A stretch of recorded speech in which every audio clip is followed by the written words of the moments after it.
कोई व्यक्ति दूसरे का अपमान क्यों करता है? क्या आपने कभी विचार किया है? वैसे तो हम भी बिना कारण बहुतों का अपमान करते हैं। हमारा अपना अपमान भी बहुत बार होता है।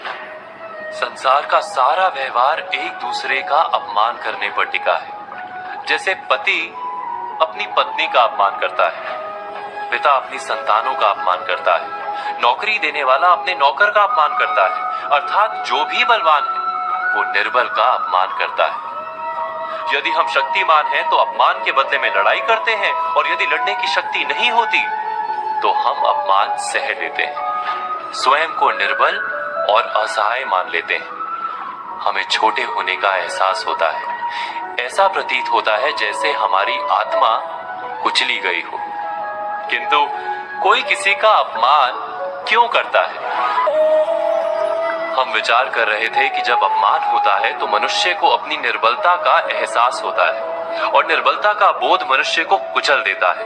वो अधिक से अधिक निर्बल बन जाता है, अत्याचार सहने की आदत सी पड़ जाती है, आत्मविश्वास का नाश हो जाता है। और जब आत्मविश्वास नहीं होता तो मनुष्य शराब और जुए जैसे व्यसनों में सुख ढूंढता है, मन से रोगी बन जाता है। आखिर किसी भी मनुष्य की ऐसी दुर्गति कोई क्यों करता है? अपमान करने वाला वास्तव में क्या सिद्ध करना चाहता है? कभी गहराई से विचार किया है? हम विचार कर रहे थे कि कोई भी मनुष्य किसी का अपमान क्यों करता है। वास्तव में हम किसी का अपमान करते हैं उसकी निर्बलता सिद्ध करने के लिए, ये बताने के लिए कि हम अधिक शक्तिमान हैं।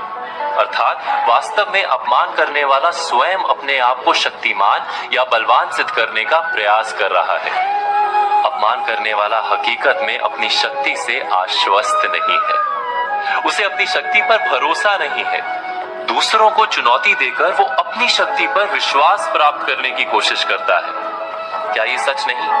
हम बात कर रहे थे कि जब हम किसी का अपमान करते हैं तो वास्तव में इतना ही प्रकट करते हैं कि हमें अपने बल पर भरोसा नहीं। हमें ये संसार एक अविरत संघर्ष प्रतीत होता है, कभी ना रुकने वाली एक जंग सी दिखाई देती है। हम अपने निकट आने वाले सभी को प्रतिद्वंदी मानते हैं, फिर वो पति या पत्नी ही क्यों ना हो। हमें निरंतर लगता है कि हमें अपनी शक्ति सिद्ध करनी होगी, अन्यथा हमारा शोषण होगा, हम किसी के गुलाम बन जाएंगे।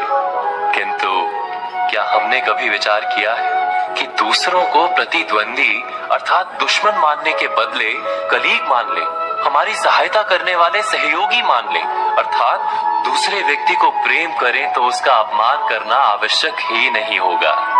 किंतु प्रेम करने के लिए आत्मविश्वास आवश्यक है। जिसे अपनी शक्ति पर विश्वास नहीं, वो प्रेम कर ही नहीं सकता।